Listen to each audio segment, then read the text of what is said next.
Okay, good evening, everybody. Well, that was the first time that I saw a commercial over Zoom. I hope everybody was convinced. My name is Jeremy Mittman. As some of you may know, I think this is probably the 7th or 8th year that I've had the good fortune to introduce our esteemed speakers today. Certainly been an interesting year. We're doing it from Zoom, obviously this year. I think that that's good and bad. It's nice to see everybody, certainly, but I think that we have a lot of people now listening in. So I also want to thank everybody for giving me the opportunity to wear a jacket, I think for the first time in 6 months. So thank you for that. Let me give some brief housekeeping reminders. First of all, you may be wondering, how am I going to get my MCLE credit? Because I don't have that form in front of me. Don't worry, it's going to be emailed to you within 24 hours. Regarding the materials today, you should have received an email with a link to those materials. They're also going to be posted in the chat feature. Oh, and they're already right there. They've just been done. There is a way to ask questions during this presentation. You can utilize the Q&A feature, which is below you, and feel free to type in a question there.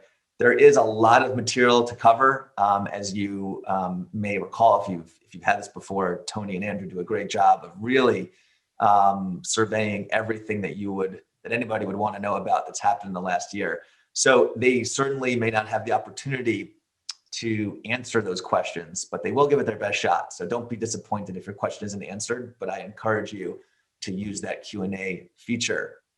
So let me introduce two gentlemen who really need no introduction for those of you who've been doing this for a while.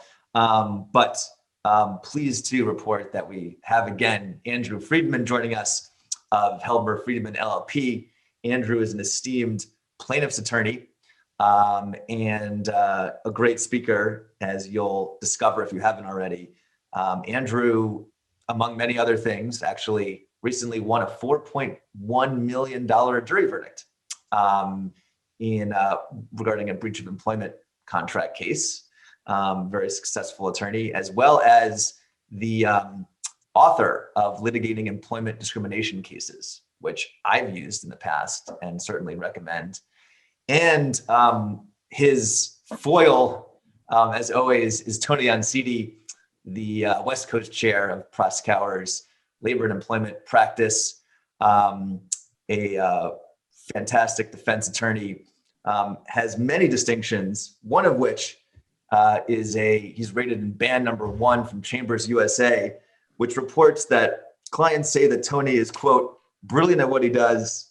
He is even keeled, has a high emotional IQ, is a great legal writer and orator, and never gives up. So is that that's the second ad that we've had so far in this broadcast, Jeremy? Right, there you go. But what I wanted to say is, as a former colleague of Tony's, I can attest to all of those things being true and more. So without further ado, I'd like to hand over the virtual mic, to Tony and Andrew. Thank you, Jeremy. Really appreciate it. Thanks for having us again. We do miss the Indian food that has become a hallmark of this event every January, but we'll make do. Thank you all for joining us remotely. We always really enjoy doing these presentations, and this year in particular, I think it's going to be interesting because there is so much change ahead, and not everything that we're going to talk about, at least on the federal level, is probably going to make it to the statutes, but it might. it's amazing now that we are now, I guess, more than 2 months past the election, and we're still not entirely sure whether the filibuster will survive. If the filibuster does survive in the United States Senate, some of the things we're talking about may not get passed or may not get passed in their current form. If the filibuster does not survive, and it will take only 50 votes plus a tie-breaking vote by the vice president, who is also, of course, those of you who are scholars of the Constitution know, the president of the Senate, Kamala Harris, will have the tie-breaking vote, and many of these provisions will become law. We'll be talking about at least what they are currently scheduled to look like. We can't know for sure, obviously, what they'll look like if they actually end up getting passed one way or the other. You want to start, Andrew, with our... So obviously, not only is there transition in the United States administration, the United States presidency, and the composition of the United States Senate, but also at the Supreme Court level, that has not yet had a significant impact, at least in the cases we'll be reporting on, but we'll be looking for changes there as well, with Justice Barrett replacing Justice Ginsburg. Next. Next.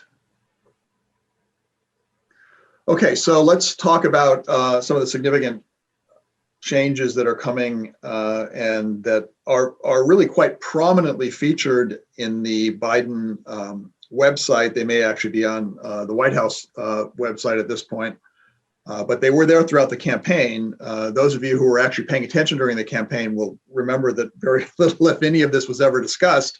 So I think some of these things might come as a surprise to a number of employers because of the monumental proposed changes that are in store here. The first thing we're going to talk about is the Paycheck Fairness Act. This will sound familiar to you because it's quite similar to some of the provisions we have under California law. But what this would do, obviously, is federalize these requirements that we have here, making it easier for employees to pursue claims for wage discrimination on the basis of race, sex, and national origin. Next.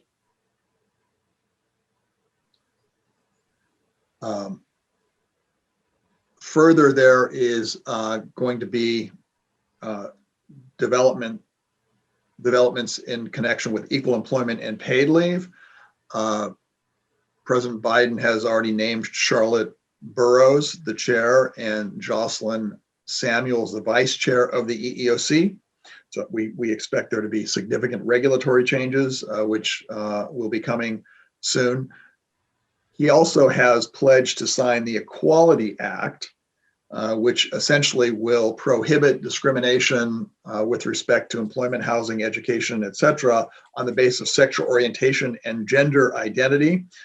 This obviously is a very important development, one that the US Supreme Court has already done much of the heavy lifting, at least in the employment setting, with the opinion from last June in the Bostock versus Clayton County, Georgia case, which we'll be talking about in a little bit. That was a 6-3 decision in which the United States Supreme Court, in an opinion by Justice Gorsuch, found that Title VII already does cover and prohibit discrimination on the basis of sexual orientation and gender identity. I think there was a lot of surprise among a lot of people, especially the composition of the majority in that case and the author of the opinion.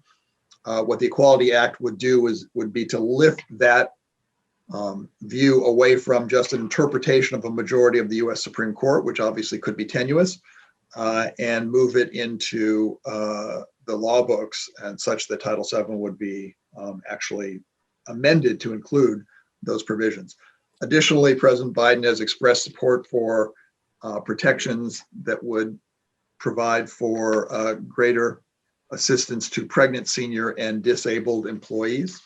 Next. Let me jump in here for a second. So Biden is moving really quickly in this regard. Within just hours after taking the presidency, he revoked President Trump's so-called combating race and sex stereotyping executive order. That executive order, had it gone into effect, would have affirmatively precluded all federal contractors from teaching any type of diversity or awareness training. And then just today, President Biden got rid of President Trump's prohibition on transgender individuals serving in the troops. So those are two big steps that Biden took just in the last week, and he's taking many, many more. Go ahead, Tony. Federal paid family leave is something that was actually talked about during the Trump administration. It never went anywhere. So that may actually suggest that there could be some progress in connection with passage of that through even a narrowly divided Senate. Among other things, this would provide up to 12 weeks of paid family and medical leave for employees. Obviously, COVID has brought that closer to a need for many, many families and many employees. There also would be elimination of the but-for causation requirement under the Federal Age Act. This is the product of a U.S. Supreme Court case called Gross versus Financial Services. So we have this kind of bizarre situation where in order to prove age discrimination, there's actually a more difficult standard for an employee to meet. These are somewhat theoretical differences. That's age as opposed to race, for example, or religion or some other protected category. These are somewhat theoretical differences for us here in California because most plaintiffs' lawyers obviously would never be caught dead asserting a federal basis for a discrimination claim. They don't want to usually be in federal court. Andrew can answer your questions as to why that is. But they do like to stay in state court, and they do like to assert these claims under the Fair Employment and Housing Act, which also has unlimited damages basically for emotional distress damages. More about that in a bit. Next.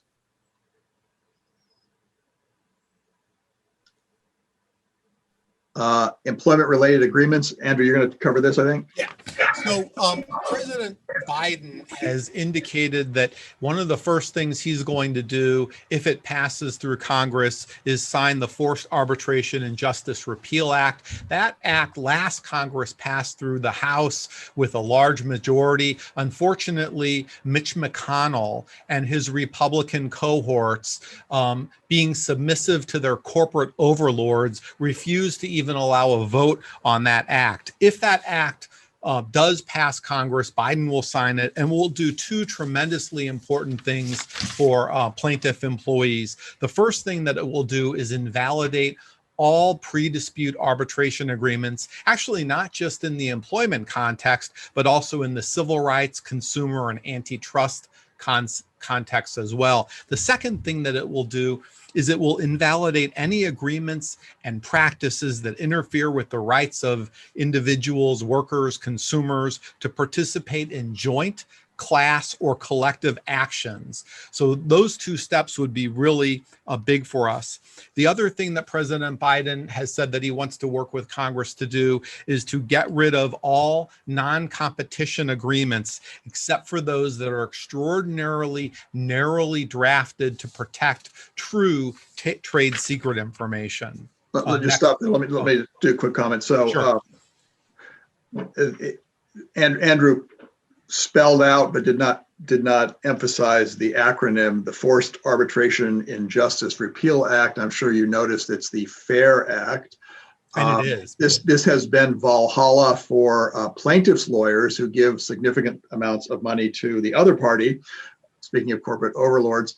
And they have for many, many years been trying to get rid of arbitration provisions.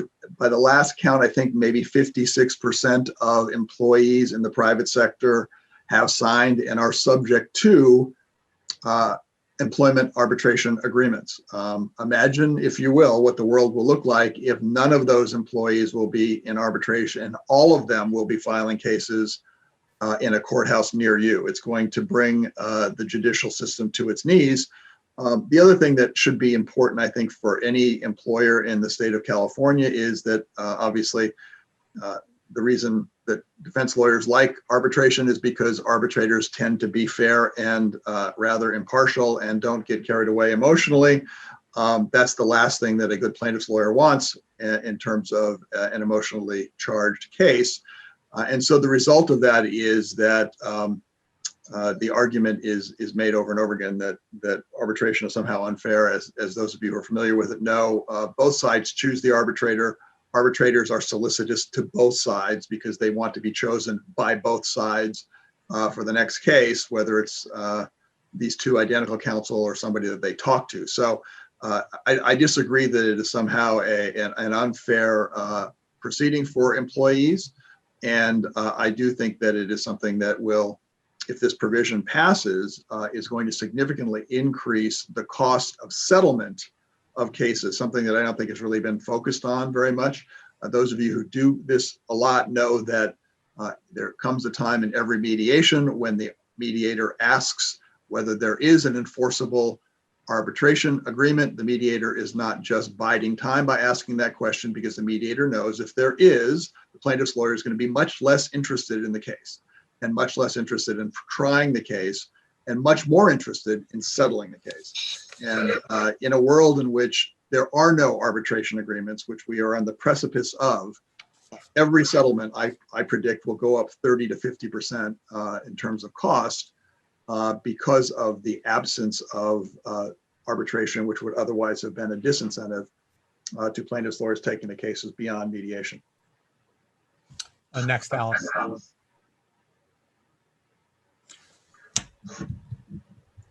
So less than 48 hours after becoming president, Biden took quick and decisive action to protect American workers and ensure that they receive a livable wage. Here are some of the things that he did. He signed the Protecting the Federal Workforce and Requiring Mask Wearing, which requires that everyone on federal property wear masks. This will protect federal workers. He also signed the Protecting Worker and Health Safety Executive Order, by which he ordered the Secretaries of Labor and the Assistant Secretary of Labor for Occupational Safety and Health to immediately issue new OSHA orders to require employers to more seriously take action to protect employees from COVID, to require employers to comply with strict reporting requirements, and to impose more and heftier fines against employers that don't follow up with these COVID-related safety regulations. President Biden has also asked the Department of Labor to consider clarifying that workers are allowed to refuse an offer to return to work if they don't deem it safe, and they can still collect unemployment. President Biden has also issued a memorandum to the heads of all executive departments that would do away with the Department of Labor's terrible, awful January 7, 2020 final rule on independent contractors, which would have made it much, much easier for employers to call someone an independent contractor and not give them the protections to which an employee would be entitled to. In this regard, President Biden has also promised that he wants to work with Congress to ensure that the ABC independent contractor test that we in California and in Massachusetts and some other states have adopted applies to all labor, employment, and tax issues involving employees versus independent contractor. President Biden is also moving very quickly to try to raise the federal minimum wage, which right now is about $7.25 an hour, meaning that if you work 52 weeks a year, taking no vacation, work 40 hours a week, you're going to make about $15,000 annually, almost $3,000 above the federal poverty level. He wants to raise that $7.25 to $15 an hour for federal workers and private employees. He's also expected to implement the Obama era level minimum salary threshold of $47,476 for administrative, professional, and one other that I can, executive exemptions so that if you aren't making that $47,000, you're going to be entitled to overtime. And finally, President Biden has said that he wants to push really hard and work with Congress to increase the penalties on employers for wage theft and to make wage statements more transparent, to provide more information to employees. Next. One quick rejoinder. So Andrew skimmed right over the wonderful ABC test we have here. Everyone knows that it's the most unpopular piece of legislation that perhaps has been passed in our lifetimes. Employees and employers, everybody on earth came out of the woodwork to get exceptions passed, which is what most of 2020 consisted of, late 2019 and 2020 exceptions and exemptions, many of which depending on how much juice these groups and individuals had in Sacramento, were passed. The irony is that Lorena Gonzalez, former union executive from San Diego, who is now in the state legislature and who put this into the, who inflicted this upon the state, she was targeting Uber and Lyft drivers. Uber and Lyft, as you probably recall, were able to get out from beneath AB 5 by an initiative that was passed just last month or in November. And so the primary targets for AB 5 and the so-called ABC test, the much maligned ABC test, now are exempt from AB 5. That all having taken place, now we are on the precipice of this being a federalized rule, and everybody's going to have to start all over again. And I don't know where it's going to leave people. I don't know if that means plaintiffs' lawyers will start filing FLSA claims in California for the first time in history. But anything is possible. Let's move on. So we could spend another hour or two on just what I'm about to talk about, but I have to get through it really quickly. And that is what is the Biden administration planning to do with respect to labor management relations? Joe Biden proudly claims that he is a union man and putting his action where his word is. He is proposing something called the Protecting the Right to Organize Act, which is designed to essentially help unions and hurt management. It's really quite that stark by doing, among other things, imposing financial penalties against employers for so-called interference with workers' organizing rights. A lot of this is euphemisms, by the way. Compelling mediation in first contract negotiations where the agreement is not reached within 90 days, meaning the union can have an outrageous demand. If the employer doesn't agree to that within 90 days, there is mandatory mediation. Banning employers from holding mandatory meetings with their employees, including so-called captive audience meetings. Reinstating the Obama administration's controversial persuader rule, which required employers to report the activity of third-party consultants, including lawyers and law firms, by the way, that work behind the scenes to manage employers' campaigns in response to union organizing. Permitting workers to engage in secondary boycotts and preventing employers from permanently replacing strikers. That's all part of the PRO Act, but what is even more jaw-dropping is that the president also wants to enact a warmed over version of EFCA. You may remember this from the early days of the Obama administration. It goes by the Orwellian title, the Employee Free Choice Act. What does the Employee Free Choice Act do? It takes away union elections, whereby in a workplace right now, when a union wants to organize that workplace, there is a federally supervised campaign and a federally supervised election that the National Labor Relations Board takes part in and is responsible for conducting. What the Employee Free Choice Act does in the grand tradition of people who can't win as many elections as they'd like is it takes away elections. And essentially what happens is the unions can go out, they can contact employees, they can make whatever promises or threats they wish behind the scenes and without any National Labor Relations Board or government monitoring. And if they can get 50% plus one of the employees to sign card checks, they have a union. And so there will be no campaign, there will be no free election. So that's what that will be in the event that passes. I do believe that some of the more conservative Democrats, including Joe Manchin from West Virginia and others, are not going to go for this. I don't know if he's actually said that, but this is breathtaking if this is actually going to actually become a part of the law. There also will be increased legal and financial security for unions. And as part of that, there will be an elimination of the so-called right to work laws that exist in more than a majority of states in the union right now. Under the Taft-Hartley Act, a law from the 1950s, states are allowed to have laws on their books that allow employees to work and not have to pay union dues. That's what's called a right to work provision. Unions hate that, and therefore the administration hates that, and therefore if this passes, those will no longer be permitted. There will no longer be any right for employees to work in a union shop without paying union dues, even if they are not members of the unions. And of course, there will also be a pro-labor board appointed. In a somewhat controversial move last week, the president fired the general counsel of the National Labor Relations Board and the assistant general counsel. What that all means is there will be a reversal of certain precedent-setting NLRB decisions coming very shortly. Next, please. Okay, that's just federal. Let's talk about some of the state law developments. Next.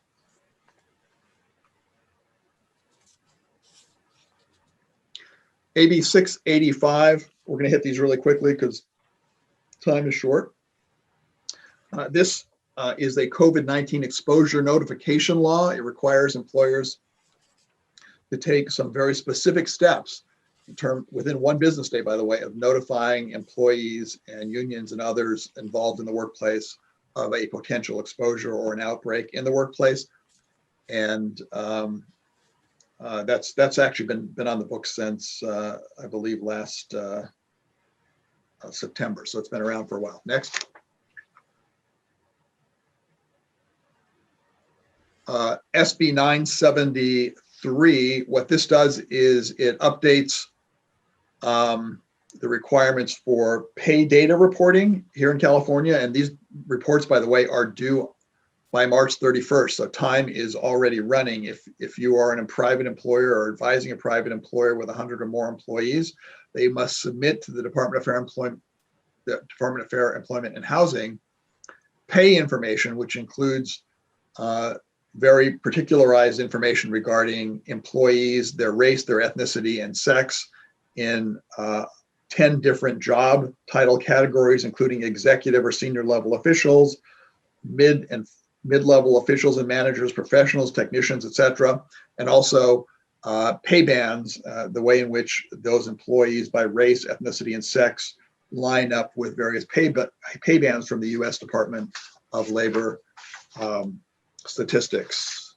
Next, please.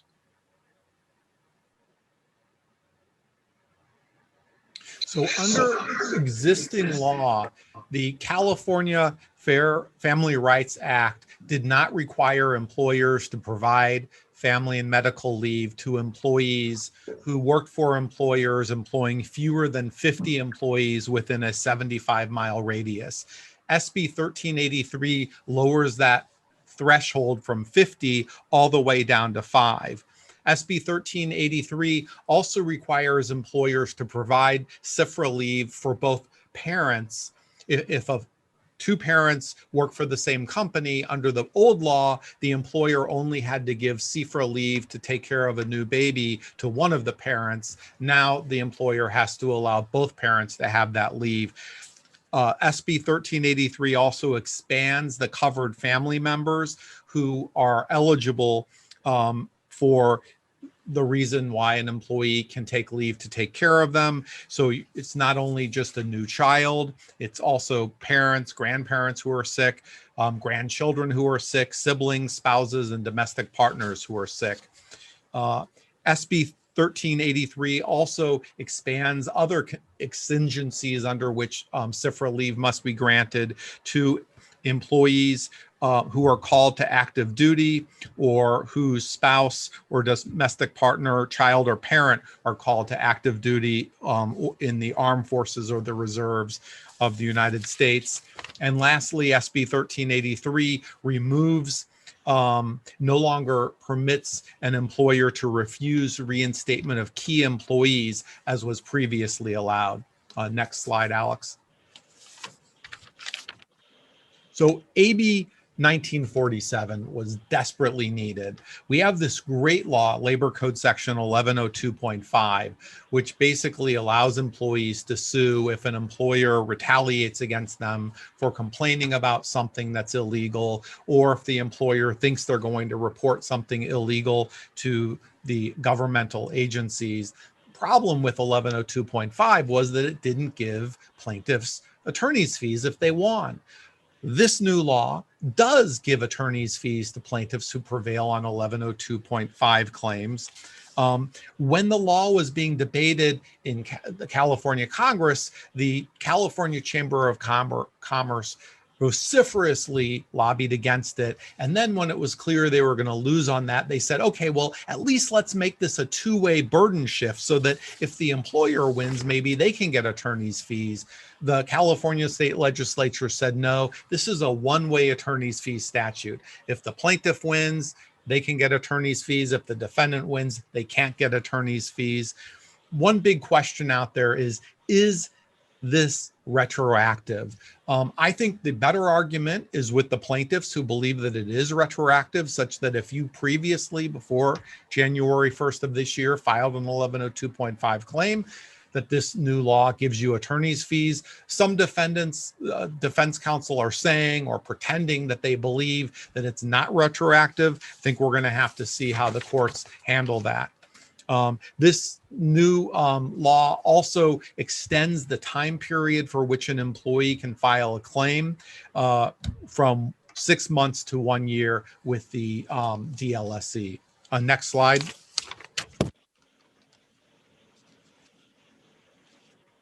AB 2399 amends the Unemployment Insurance Code insofar as it relates to paid family leave. Prior to the amendment, the paid family leave program provided wage replacement benefits for workers who were taking time off to care for a seriously ill family member or to bond with a minor child within 1 year of birth or placement. Adoption. Effective January 1st of this year, the PFL program was expanded to provide wage replacement for workers who take time off to participate in certain other qualifying exigencies having to do with being called up for active duty to the armed forces, or if a spouse or a parent or a child is called up for active duty. Next slide, Alex.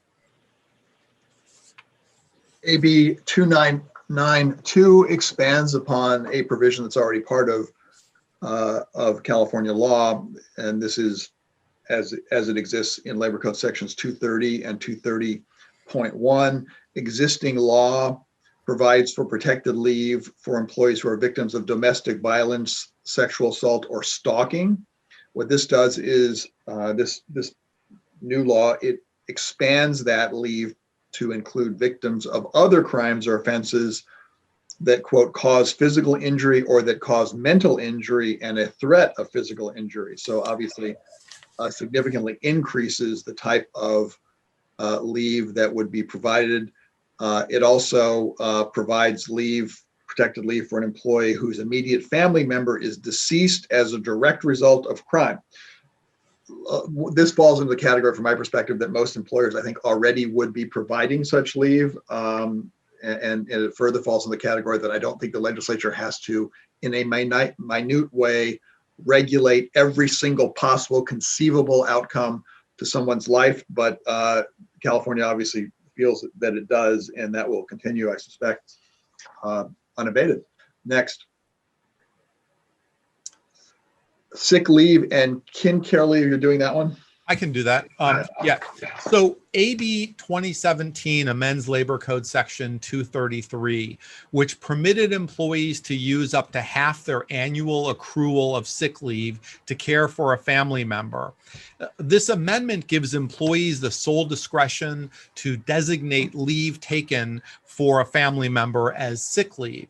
So what this means, for example, is that an employee can now indicate that sick leave taken for their own illness not count toward the Labor Code Section 233 leave that they could then use later on to take care of a family member. In such circumstances, any sick leave not designated by an employee would then be technically unprotected by 233, and it would be subject to the impact of whatever employer's absentee policies and procedures would be. Next slide, please. AB 979, this again is a further filigree on top of an existing statute. This adds section 301.4 to the Corporations Code. It applies to publicly held domestic or foreign corporations whose principal executive offices are located in California, which, as we all know who've been reading the newspapers, there are fewer and fewer of those. They're all going to Texas, it seems. There have been a number of exoduses among the Silicon Valley companies, also the Charles Schwab company, by the way, and we are seeing that happening increasingly. Most of them are going to Austin or Houston, Texas, it seems, but the few that are left are going to be regulated in this way. I'm not arguing that this is a bad idea, but what this does is it requires that covered corporations have at least one director from an underrepresented community on the board by the close of calendar year 2021. You may recall this forerunner to this statute required more diversity on a gender basis. This now opens that up to include underrepresented community members such as Black, African American, Hispanic, Latino. You see the list there. It also includes lesbian, bisexual, transgender, and gay. So essentially what this does is it just increases the number of people who should be considered for these board positions based upon those categories. Next. AB 2143, the no rehire provision in settlement agreements, something that used to be really quite commonplace. Section 1002.5 of the Code of Civil Procedure already had a provision regarding this. This further clarifies a little bit of what can be done and what can't be done in terms of rehiring, among other things, or bars to rehiring. For example, if the employee has filed a claim, that doesn't mean that you can bar the employee from seeking reemployment if the claim essentially was frivolous or was not filed in good faith. I'm not exactly sure how you would prove that, but that would be one of the bases for still barring an employee from reapplying.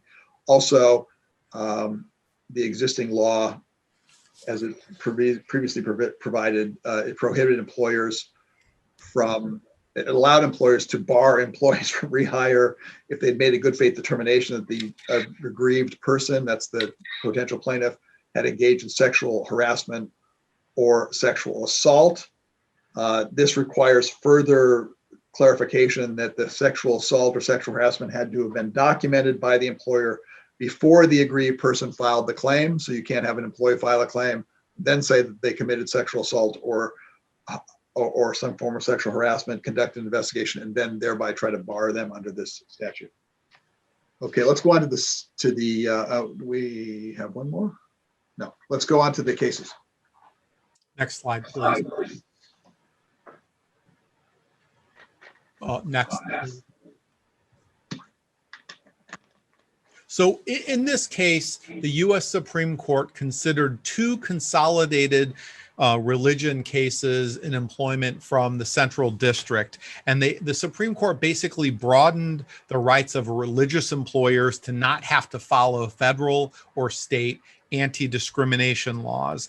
In those cases, they dealt with teachers from religious schools. And the Supreme Court used this constitutionally grounded ministerial exception, which interestingly appears nowhere in the Constitution, nor does it appear anywhere in Title VII or the ADA, to hold that when a school with a religious mission entrusts a teacher to impart some minimal level of religious information to the students he or she is teaching, that they aren't going to be covered by any federal or state law that prohibits discrimination.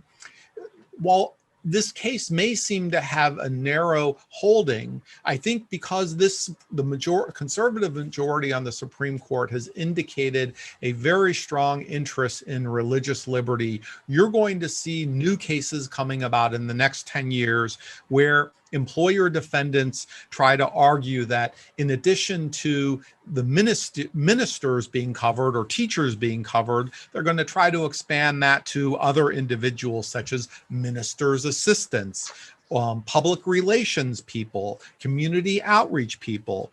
You're going to see arguments that this exception should be expanded to other religious affiliated institutions aside from schools, such as hospitals, orphanages, youth sports groups, mutual benefit corporations, and most troubling, given that the conservatives on this Supreme Court have absolutely, in my view, insanely held that a private corporation can have a religion, I think you're going to see employers arguing, oh, well, my private corporation has a religion that allows us to discriminate against African Americans or against Jews or against people over 40. And that's going to allow the conservatives to weigh in on this very issue. How far does this ministerial exception go? We'll probably find out in the next 10 to 15 years. Next slide, please. This Ninth Circuit case, very recent Ninth Circuit case, Christian versus Umpqua, I believe is how it's pronounced. Very interesting factual situation and one that we talk about a lot, but there aren't a lot of published cases involving. This was a situation in which an employee of a bank was sexually harassed by a customer who was coming to her place of work up in Washington State. It was a Title VII case. Among other things, the customer did such things as drop off small notes stating that this employee was, quote, the most beautiful girl he'd ever seen, and he would like to go on a date with her. This had continued for some time. She eventually told him that she was not interested in dating him. That didn't stop him. He wrote back that she was his dream girl in a long letter and that they were meant to be together. He started sending flowers and they were soulmates, he said, and so on. Everybody knew this was going on, importantly. So those of you who are familiar with this, where you've got a third party in the workplace causing harassment, this is not a supervisor, it's not a co-employee, it's a third party. It's a negligence standard under Title VII and under the Fair Employment Housing Act, and that is, does the employer know or should it know that activity was going on? There was no question that this employee passed that test because she was complaining to her manager, her assistant manager, to everybody she worked with. She was trying to duck this guy. Every time she wasn't available, he would go talk to somebody else and start telling them how much love he was with her and so on. And eventually the bank did close the customer's account. They did talk to him. It didn't make any difference. They finally closed his account. They offered her a transfer to a different branch of the bank. And this was after a very long period of time in which she was suffering through this. Among other things, her colleagues had warned her to, quote, be careful. And that was really the extent of the assistance they were providing to her. What the court said was, the Ninth Circuit said after summary judgment was granted in the bank's favor, it was reversed by the Ninth Circuit. And the court said that the incidents of harassment were severe or pervasive. That's obviously the test, enough to create a hostile work environment, even though there was a 7-month gap between some of the incidents, and that some of them also didn't involve direct interaction between her and this customer. In other words, he would say certain things to some of her coworkers when she was hiding in the back, and they would repeat that to her. and the defense was being used that, well, those weren't things that were said in her presence, therefore it could not have created a hostile environment for her. The court rejected that and said that even though the letters were not given to her directly, and even though some of these comments were not made to her directly, there still was a basis for concluding that it did create a severe or hostile environment. The court said that the bank also, there was a tribal issue of fact as to whether the bank ratified or acquiesced in this activity in view of its, quote, glacial response more than a half a year after the stalking began, which was too little too late. So summary judgment for the employer reversed in that case. Next slide, please.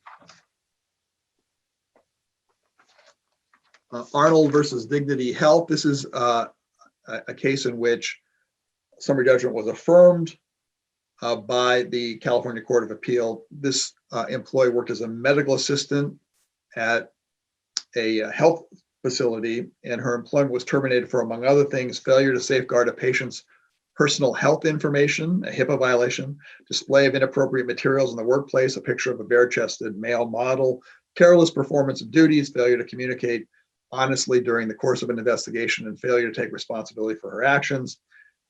In response to all this, she argued, or her lawyer argued, that she was discriminated against based upon her age and her association with African Americans. The trial court granted summary judgment to the health organization, the employer, and the Court of Appeal affirmed, holding that the alleged comments about her age from other employees who were not materially involved in the termination did not raise a triable issue of fact.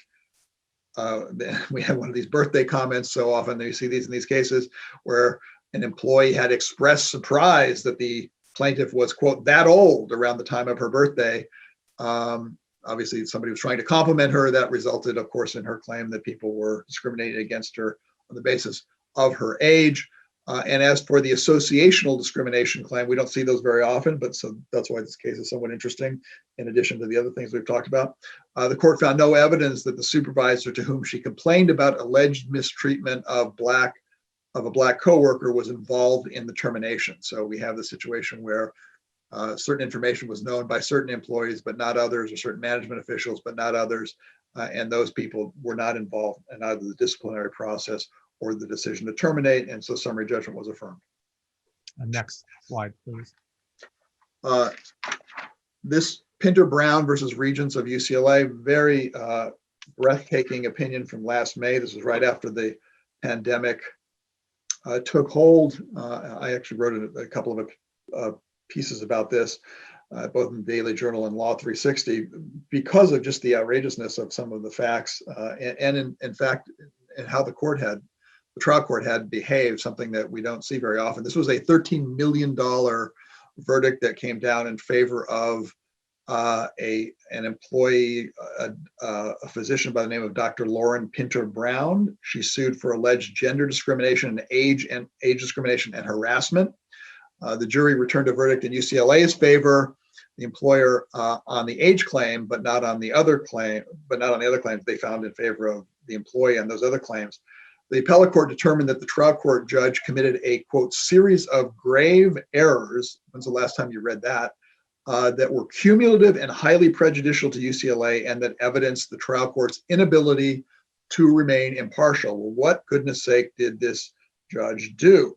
Well, among other things, he told all prospective jurors who were assembled in the courtroom as they were there for voir dire that, quote, the arc of the moral universe is long. We all know that quote. Very important, very interesting quote.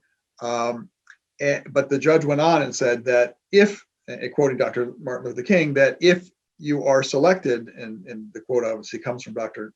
King on the arc of the moral universe, he said, if you are selected as a juror, your job will be to help bend that arc for justice.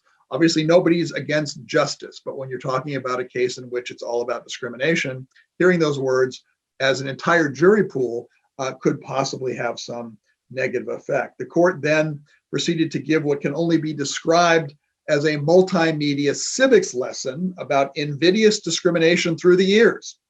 And the judge showed the jurors a video and made solemn references to civil rights leaders who had marched from Selma to Montgomery, Alabama in the 1960s, as well as Rosa Parks, Cesar Chavez, Harvey Milk, Atticus Finch, the internment of Japanese Americans during World War II, the passage of the 19th Amendment giving women the right to vote, and the advent of gay marriage. The judge then concluded his remarks by exhorting the prospective jurors, you as jurors in this case are going to become Dr. King. It's going to be your job to help bend that arc toward justice by rendering a verdict based on the law and the evidence that you are going to be hearing in this case. Again, nobody disagrees that those are all wonderful sentiments and those are all important figures in history, but in the context of that place and in that time where an employer is being charged with alleged discrimination, having a judge say all those things might have a prejudicial effect. Not surprisingly, counsel for UCLA immediately moved for a mistrial after the judge went through this civic lesson with the prospective jurors. And the judge said that he denied that motion, and he said that they shouldn't worry because he gives that same presentation before all trials in his courtroom, no matter what the subject matter is. It's not just in employment cases. Well, not surprisingly, the jury found in favor of the employee, gave her $13 million. And that was $3 million in past and future lost wages and $10 million in emotional distress. See my earlier comments about relatively unfettered jury verdicts in California on the basis of emotional distress damages.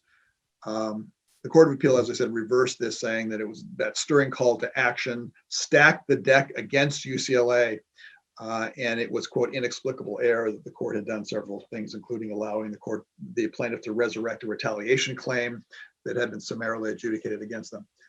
Anyway, interesting reading, and I assume this case will be either retried or settled at some time. Next slide, please.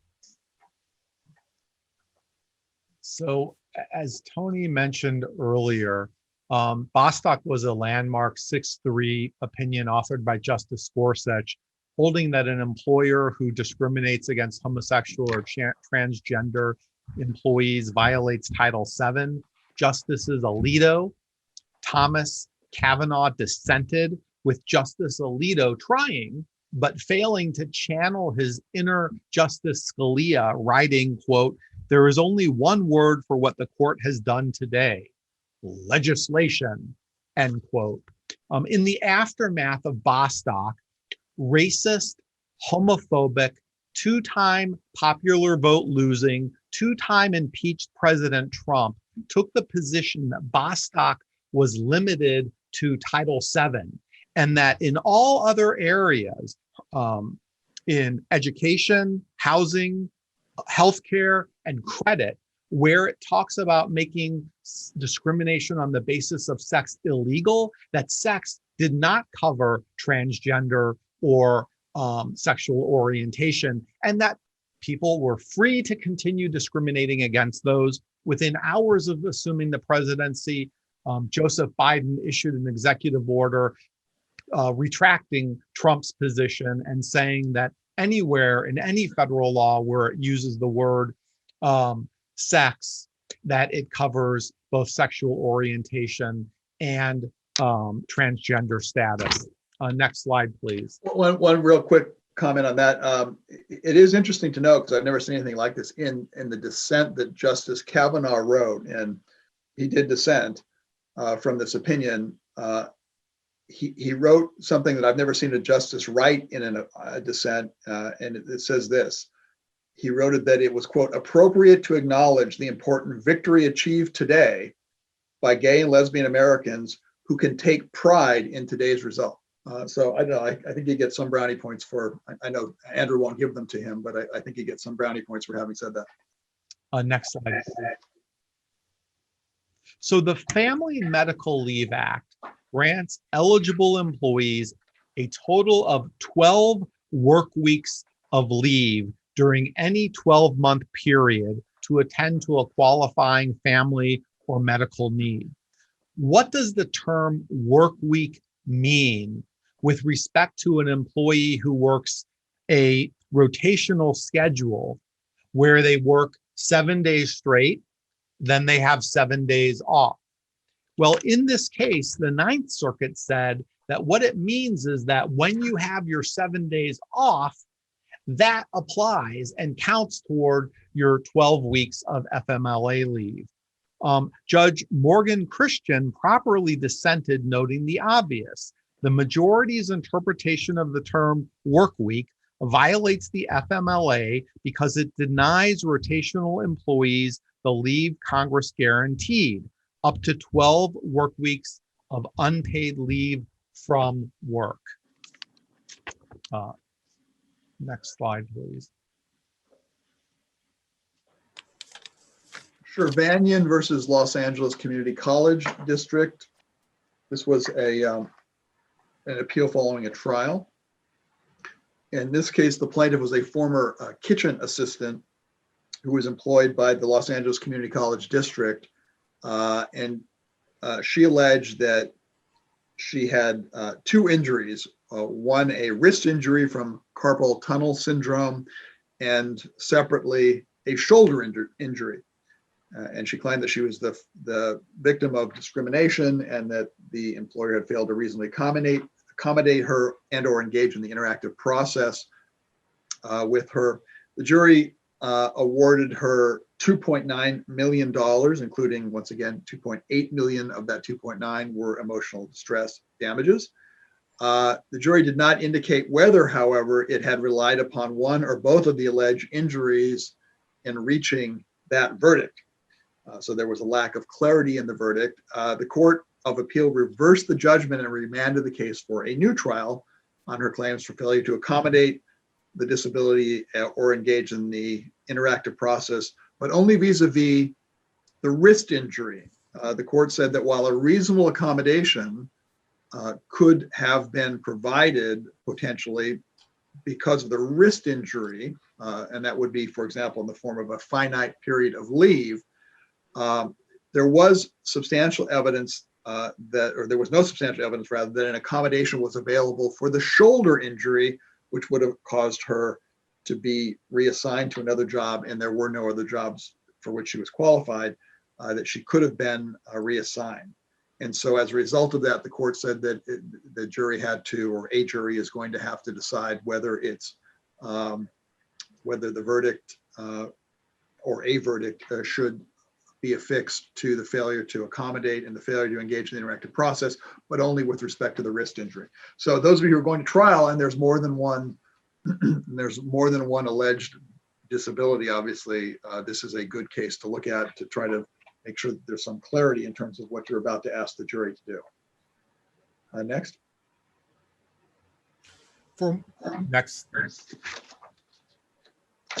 For more reasons than we have time to discuss here today, King is a great case for plaintiff counsel handling defamation, wrongful termination, and standards of review on appeal. I want to just give you some of the highlights. This guy named Tim King was a manager.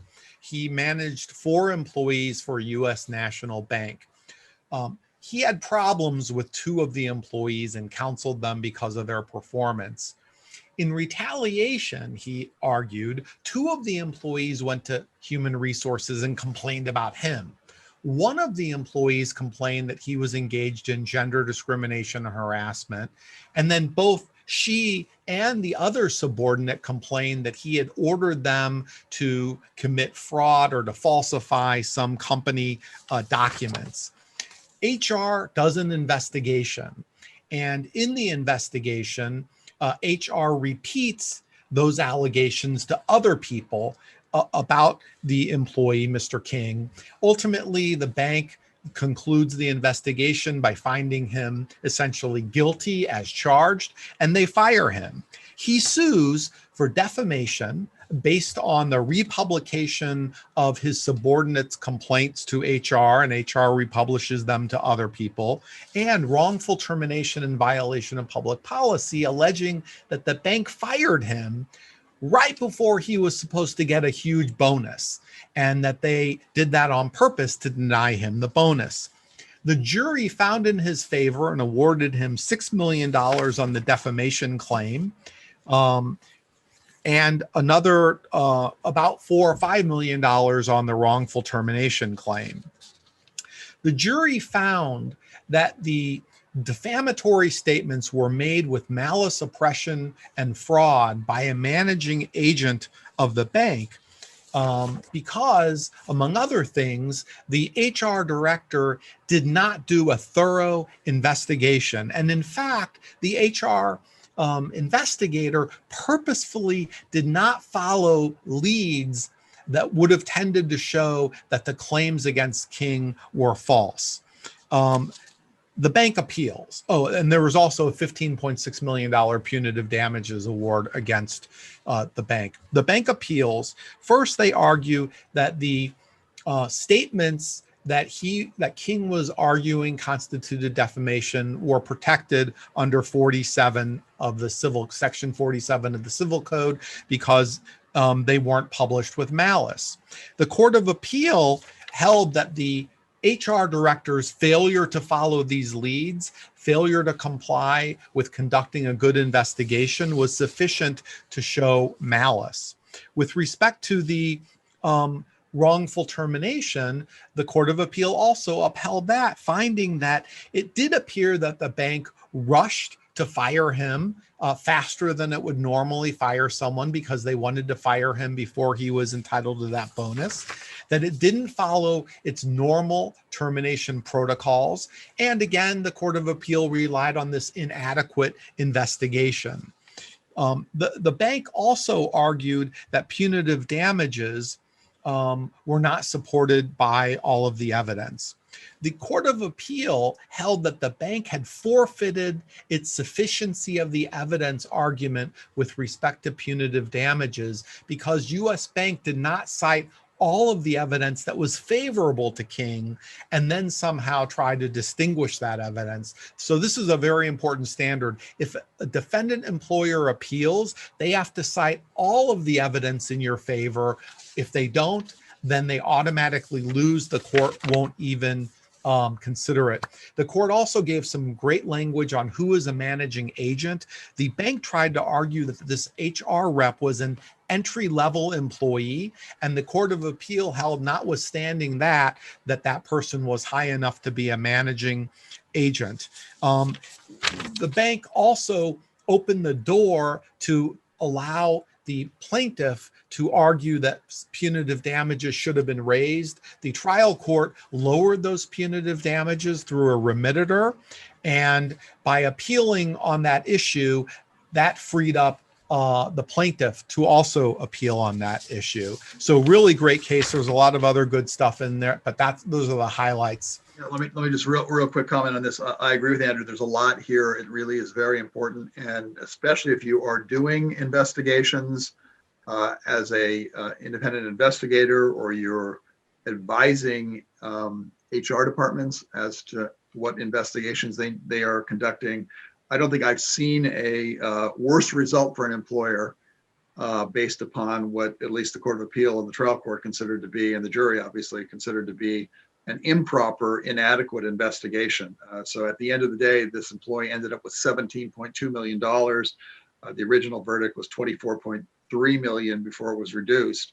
So much of it is based upon what the court says was a failure to properly investigate, to investigate, and reliance upon sources known to be unreliable or biased against the employee. So there's a lot to unpack here, and it's a very important case from that perspective as well. Next slide, please. John Galati was employed by this union. He alleged that the leaders of the union formed a political organization and demanded that he make a political contribution to the organization that they would then keep for themselves, and that if he didn't contribute, they would make sure he was fired. Well, he didn't contribute. He was then fired. He sued for wrongful termination and violation of public policy, using as public policies California laws against extortion and against theft by false pretenses. Bizarrely, the trial court dismissed his case, finding that the allegations that he made did not rise to the level of either extortion or theft by false pretenses because Galati as a at-will employee had no property right to continued employment. On appeal, the Court of Appeal properly reversed, finding no, if these allegations are substantiated by evidence, they do in fact rise to the level of extortion and theft by false pretenses. Next slide, please.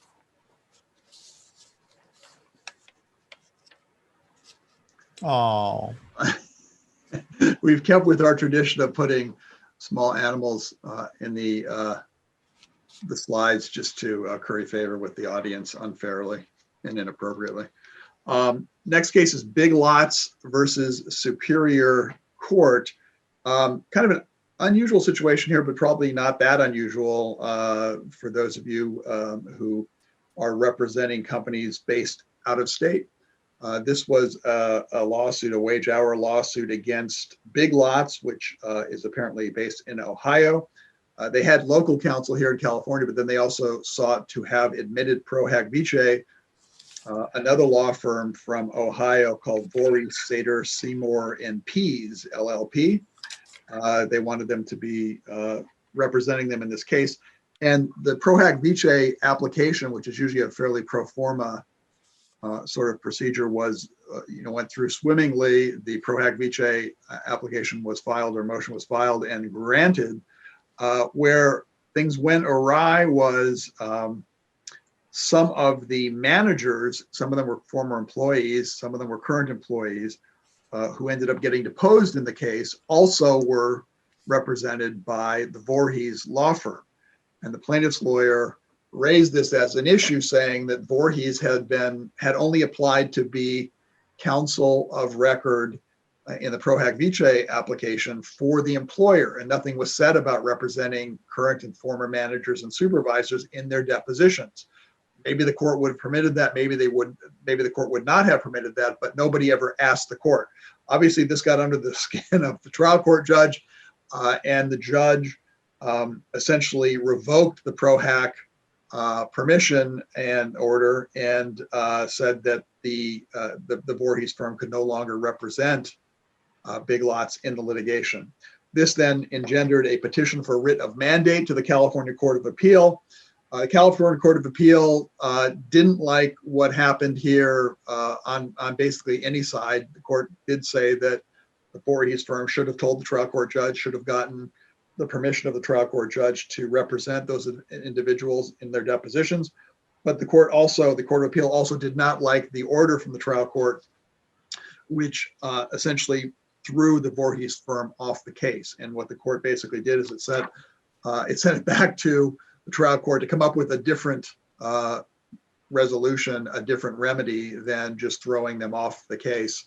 There was also something traced here, which doesn't seem to be really discussed in any real detail in the case. I don't think there's any even a holding on it, and that is the degree to which a law firm can reach out to current and former employees and offer its services to represent them in a deposition. Some plaintiffs' lawyers say that's solicitation, that's unethical conduct. Andrew's nodding loudly. I was kind of hoping there would be some guidance from the court in this, but the court doesn't really reach that issue. But I suppose if you look up the briefs, you might find some briefing on that, because it looks like there was some discussion about that early on in the case. Next slide. This is an amazing story. So Kramer versus Traditional Escrow, the plaintiff's lawyer in this case was, I guess, lucky enough to have a defendant that was completely asleep at the switch. That's putting it mildly.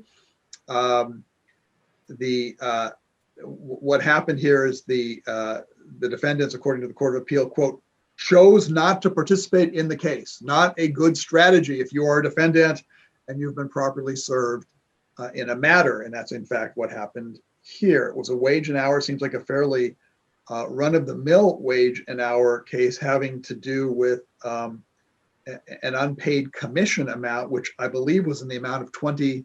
$20,000. The defendants, after deciding for whatever reason not to participate in the case, their counsel withdrew, they moved, their mailing address changed, they didn't give notice to opposing counsel, they didn't give notice to the trial court. and a default judgment was entered against them, you might think the default judgment would be at or around $20,000 because that was the amount in controversy. Somehow the plaintiff's lawyer, and I won't mention his name, you can look it up, was able to tease that $20,000 into a default judgment in the amount of $1.6 million, putting Andrew Friedman to shame. I don't know that he'd ever be able to increase a verdict by, 80 or 800 times, a huge amount. The default was based, said the trial court, on extrinsic fraud or mistake, and didn't allow that number to be part of the judgment. But the Court of Appeal reversed, holding the defendant's lack of diligence precluded the application of equitable relief in the form of a set aside of the default judgment. So the plaintiff's lawyer did a great job in getting a verdict, or rather, I'm sorry, a judgment in the amount of $1.6 million based upon a $20,000 unpaid commission. Beat that, Andrew. I wish I could. I have no idea how that happened. Next slide, please. Tony. Oh, Fruity, yes, I do need to talk about this one. This is Fruity versus Aerospace. And it's a summary judgment affirmed in favor of the employer. I'm proud to say that this was litigated by my law firm, indeed by my good and great partner, Kate Gold, who got the trial court to grant summary judgment, appropriately so, and defended that summary judgment on appeal. And that resulted in this published opinion. This was a somewhat common situation. I think we're going to see more of it because it was against the backdrop of a layoff. Unfortunately, more and more employers are doing layoffs these days because of the economic and health-related issues that we're all soldiering through. And in this case, the plaintiff, who was a senior project engineer and was 55 years old when he was hired, claimed that he was discriminated against on the basis of his age. On the other hand, the employer pointed to the fact that he was the lowest ranked employee based upon his manager's assessment of his deficiencies, and that he had interpersonal communication skill problems and a limited background in navigation related to GPS, despite being a technical lead on a GPS project. Based upon the low ranking, he was included in a reduction in force that was necessitated by certain budget cuts. He tried, this has a very tortured history in terms of where it started and where it ended up. It was originally filed in state court. It got removed to federal court because the plaintiff's lawyer, for reasons best known to the plaintiff's lawyer, asserted a claim under the ADEA, the thing I said at the top of the program, no plaintiff's lawyer ever does, because they will end up in federal court. They ended up in federal court. At that point, Aerospace moved to strike a disparate impact and set of class allegations from the complaint. The district court granted that on the ground that the administrative filing with the DFEH did not evidence an intention to sue on behalf of a class. So there's a lot of discussion in this case about what needs to, corroborate, how you need to correlate rather what's in the administrative filing with what's in your complaint. Eventually, the plaintiff dismisses the ADEA claim, the federal age claim, and the case gets remanded back to state court. Once it's back in state court, he tried to amend his administrative charge to include class allegations, and the EEOC issued a new right to sue letter in response to that, but the DFEH did not. Then he sought to file a second amendment. I'm not going to go through all the history on this, but ultimately the court granted the summary judgment based upon the fact that the employer had shown a legitimate non-discriminatory business reason for termination. This is the familiar Donald Douglas shifting burden test.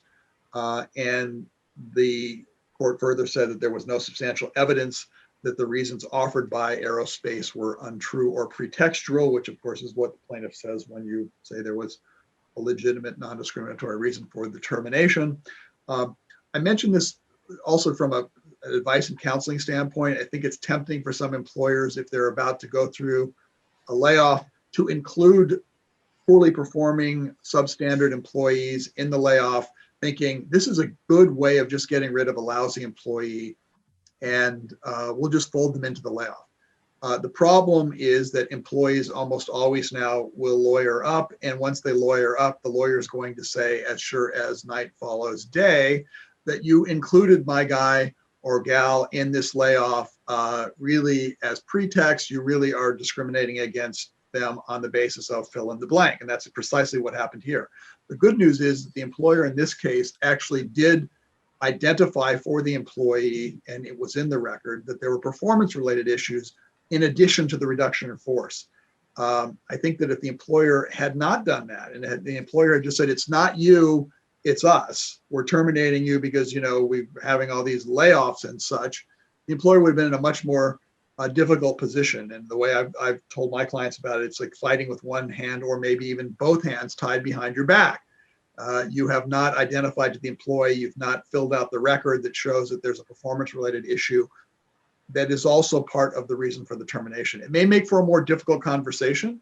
It may make for a more upset employee, but it makes for a better defense of a lawsuit when the employee comes hunting for you, which is what happened in this case. Next slide, please. So if California were its own country, its $3.1 trillion economy would give it the 5th largest economy in the world. For that reason, everyone wants to do business in California, but some of those players don't want to comply with California laws. So they try to game or cheat the system by forcing their employees to sign agreements that have forum selection clauses, making California employees, if they have a grievance, litigate or arbitrate those claims thousands and thousands of miles away, typically in the employer's hometown where it will gain an advantage. To put an end to that, in January of 2017, California legislature enacted Code Section 925, Labor Code Section 925, which prohibits most forum selection clauses. Now, in this case, we have a guy named Patrick Finch who begins work in 2014. He signs an employment agreement that has a forum selection clause in it, and it has an attachment, and let's just call it Exhibit A, which is his compensation package. It identifies when he will be entitled to different forms of compensation. In 2018, the company amends the Exhibit A. So it doesn't touch the employment agreement, but it amends Exhibit A. Finch then has some problems and he sues. The company moves to transfer the venue to where the forum selection clause says it should go, and he opposes it, citing Labor Code Section 925. The court and the Court of Appeal say that no, because the company modified the agreement, even though it was only an exhibit to the agreement, that's the same as modifying the forum selection clause, which therefore renders it void, and they were not allowed to transfer it to another location outside of the state. Tony, do you have any comments, or can I move on? Let's move on because we're getting right. We're getting low on time. Next case, please. Blue Fountain. So this case really deals with the continuing violations theory. A woman worked for this company for years and years and years. About halfway through her employment, the company was sold to another individual. She sues eventually for sexual harassment. In discovery, defense counsel obtains an admission from her that in 2013, she realized that her complaints to the company would be futile. And they base their motion for summary judgment on that, saying that when an employee realizes their complaints are futile, the continuing violations theory no longer applies, and they have 1 year from that date to file a DFEH charge. She didn't do that until much later on, and therefore they should win. The Court of Appeal held that the company was taking the deposition admission potentially out of context, because what she meant when she said her complaints were futile was that no matter what she did, no matter what the company did, this guy was going to continue harassing her. So they gave her the benefit of the doubt and they denied the motion for summary judgment on that ground, as well as a second ground saying that in any event, once a new owner of the company took over, they had no evidence to show that she felt her complaints to the new owner were futile, so she could go forward with her case. Really important case to read in terms of continuing violation claims. Next case, please. This is a great case. In it, the plaintiff got a $2.4 million in attorney's fees because he was the prevailing party on a disability harassment case. The trial court originally lowered the attorney's fees he was requesting because he was using an out-of-town rate, a San Francisco rate of $7.50 an hour. The Court of Appeal said, no, you should only use the San Bernardino rate of $5.50 an hour. On appeal, the Court of Appeal said, no, if a plaintiff tries to find counsel in the area, the county where she lives, and is unsuccessful, has to go out of the county, then you use the higher out-of-county rate. Next case, please. Wood, which is our next case versus a superior court, stands for the proposition that communications between a complainant and a DFEH counsel are not protected by the attorney-client privilege. Kind of one area where California law is worse than federal law. There are a number of federal cases that say that a complainant complaining to EEOC, those communications are protected by something roughly equivalent to the attorney-client privilege, but not here in California. Complainants' communications to DFEH are not privileged. Next slide, please.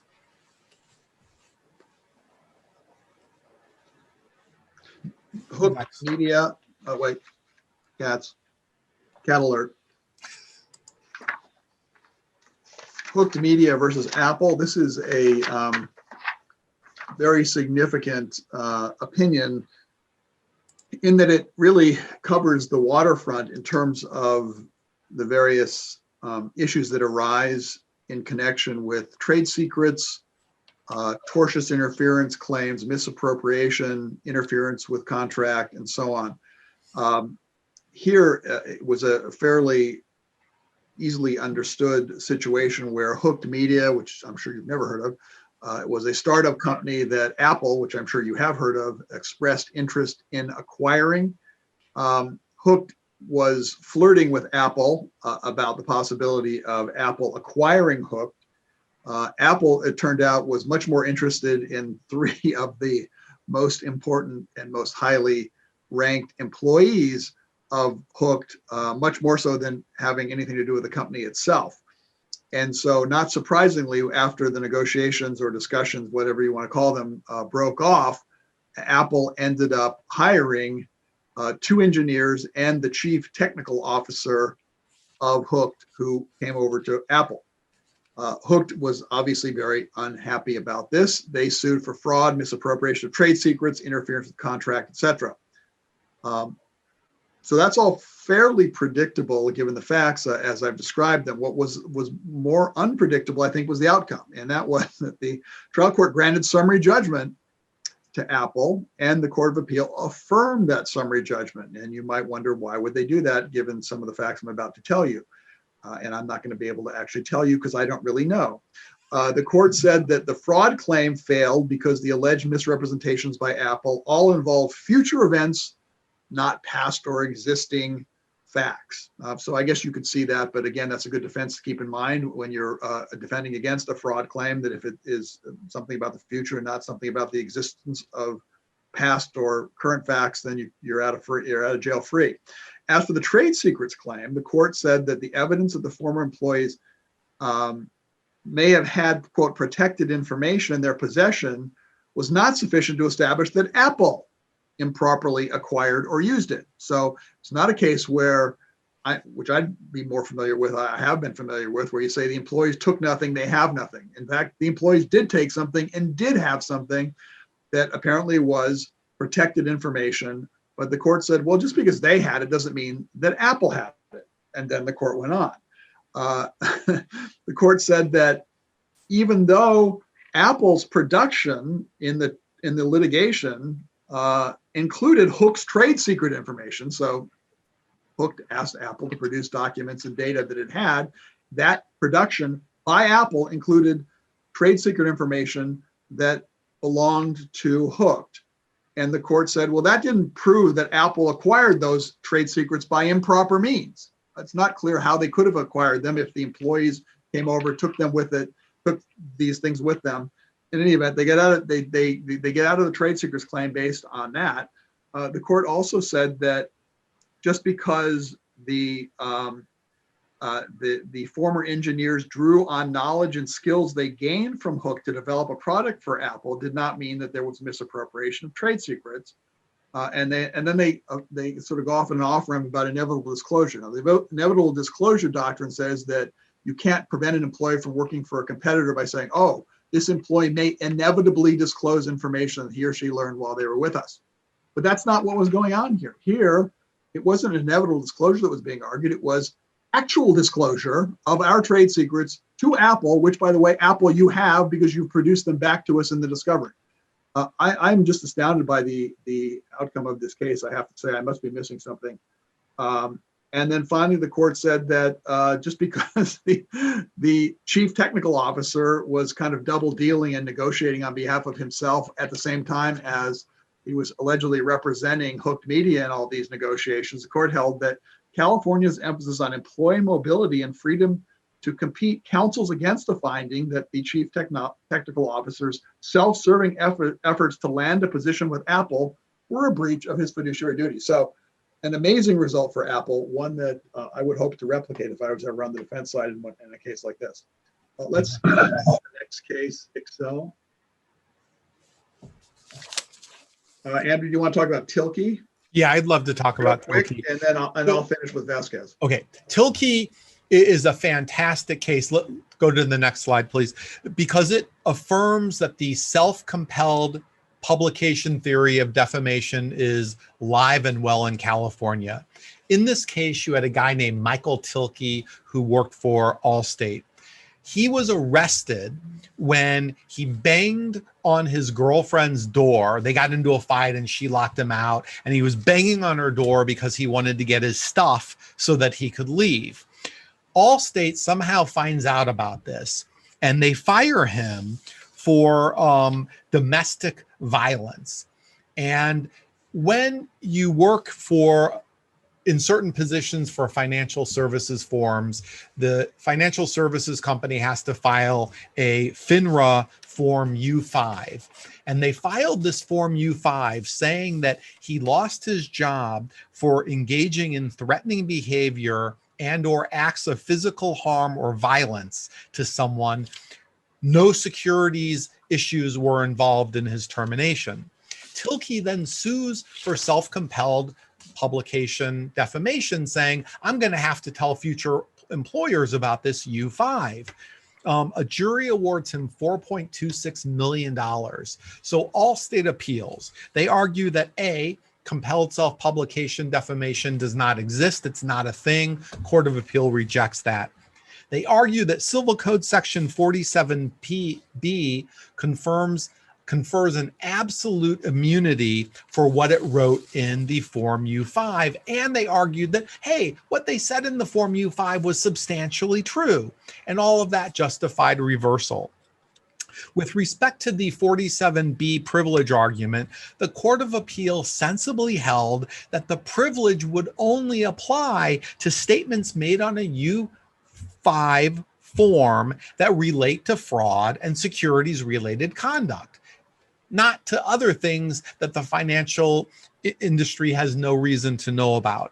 And then with respect to Allstate's substantially true argument, the Court of Appeal agreed with the jury, holding that the facts do not point to Tilke threatening his girlfriend, physically harming her, or being violent.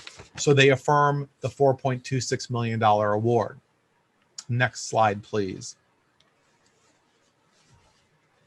Let's move next to that. Next one. So you want to skip round? Yeah. Okay. There's a cat holding a cup. Next. Okay, and we're going to finish with this case. This case just came out relatively recently, January 15th, I think. And in, in this case, the court, the California Supreme Court decides that the the Dynamex case, which was the forerunner to AB5, this is where it all got started back in the spring of 2018, where the California Supreme Court sort of on a clear blue sky, out of a clear blue sky, came out with the determination that this ABC test should apply, that is for characterizing whether a worker is an employee or an independent contractor, and said that if you can't pass the ABC test, which is nearly impossible for an employer to pass, that all workers who don't pass that test must be characterized and classified as employees, not independent contractors. That was then built upon and refined in AB5 by Lorena Gonzalez, who I spoke about earlier. But in the background still is the Dynamex case, which was the original finding and the original creation of this doctrine under California law. So the question has been somewhat percolating whether or not Dynamex is retroactive. That is, does it apply to cases and situations that arose prior to 2018 when the opinion came out? And the California Supreme Court has determined that, in fact, it is. The court says that Dynamex did not change a settled rule. The ABC test applies retroactively with respect to obligations arising from California's wage orders. Indeed, the court relied on its prior opinions in which it noted that the test for determining whether a worker should be classified as an employee or independent contractor in the wage order context remained an open question. So because the court says it was an open question, that's as good as saying that the rule that they brought from another jurisdiction, this ABC test, was effectively, I guess, potentially something that might have been interpreted, and therefore the case is retroactively applied. And this was the determination by the Supreme Court on behalf of, or in response to rather a question that had been asked of it by the Ninth Circuit. As you know, the Ninth Circuit can assign homework to the California Supreme Court, does it quite frequently. And I'm sure the California Supreme Court, with all the things it has to do, loves answering those questions. So that's how it answered this question. Okay, we are at the end of our hour. We're actually a little bit over. Thank you so much for joining us tonight. We really appreciate it. We hope that when we do this, we hope that we'll be invited back next year. And if we are, if Jeremy invites us back, we hope that we will see you all over a garlic naan in person. Absolutely. So Andrew and Tony, really wanted to thank you both for a wonderful presentation again, for giving what is always our premier event throughout the year. So thanks again, gentlemen. You're welcome. Thanks, everybody. We appreciate it. Bye all. Bye-bye.